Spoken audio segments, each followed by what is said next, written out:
Talks with Mike. Yes, it's not a Tuesday, it's a Wednesday, but at least we're making it sometime this week. All right, Mike, take it away. Hey, folks. I hear from a lot of people, they want to write novels, they want to write comics. My advice to you is to start with a short story. It took me 30 years to learn how to write a novel, but that's because I'm a slow learner. But even in my 20s, I could write short stories and I sold them.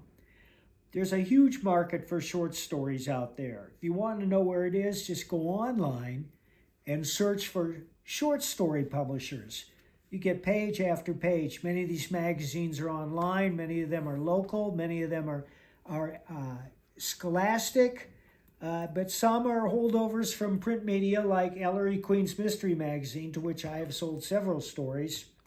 And some are constantly looking for new voices in fiction like Rosebud Magazine. The reason I recommend short stories is short stories are about one thing only. A novel is about many things, but a short story is only about one thing. And it forces you to focus on that one thing. It also teaches you economy of words. But beware of economy of words. There's a trope that's been going around Facebook forever, which says, tell the saddest story you can using only 3 words. This is one of the dumbest things I've ever seen in my life.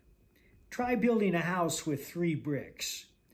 You can't do it. And anything written with 3 words, unless it's a warning not to park there, is worthless. You're not going to get any decent fiction in 3 words. You're not going to get any decent fiction in 10 words. You're not going to get any decent fiction in 100 words.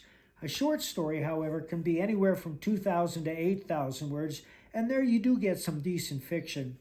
A lot of movies have been made from short stories. They force you to focus on what you're trying to say, and they bring about an economy of language when you realize, hey, this is a short story. Also, if you look at the submittance guidelines for many of these publishers, online and otherwise, they say limit, nothing over 8,000 or nothing over 10,000 words, because then you're edging into novella or novelette territory. I haven't decided what's a novella and what's a novelette, but neither one is a grown-up novel. Novels start at about 60,000 words, and that's a short novel. Right, very good. We're going to pan in here on Freddie. Freddie, look at Mommy. Hi, who's a good boy? And then what do you call that vacuum sweeper? You have a name for it. Wallace. Yes, we name our vacuum sweepers. We're interesting that way. All right, there's any other news, updates, interesting tidbits? We're going to launch Florida Man versus Godzilla next week. Very excited about this, as you all know. Excuse me. Florida Man versus Hogzilla. It's easy to confuse the two because Hogzilla is almost as big as Godzilla, but Hogzilla is real. And if you doubt me, go to your computer and enter Hogzilla in the search engine, and you'll get pictures. Hogzilla is a 1,000-pound feral hog. They exist. There are pictures of them. Of course, the Hogzilla in Florida Man is a fictional creation unique to Gary Duba's world, but you will love it all the same. The next Florida Man is about a lot of things, but it's mostly about Hogzilla.